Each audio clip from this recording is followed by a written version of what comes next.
Hello everybody, welcome to Pasilipos, and I wanted to show you this latest piece. It's very much indebted to Vincent van Gogh's painting of Almond Blossoms. I didn't realise how popular that is, but it's a really well-known piece.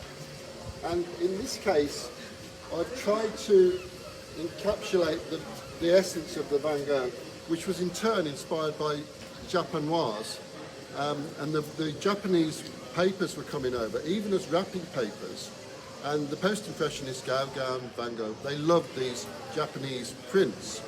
I think because the composition was so different, and there was a lot of emphasis on the negative space. I've tried to fill this with the blossom, and I've made special marini for the petals and the inside, tiny little ones about the size, the bar was about the size of a pencil to go in the middle, and I filled the whole thing. But of course it needed a focus, so I've added this swallow, which I think is quite successful.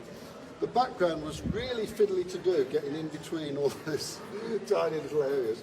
But anyway, I managed it. Here it is, it's finished, beautifully framed by William Ward as usual, and there we have it.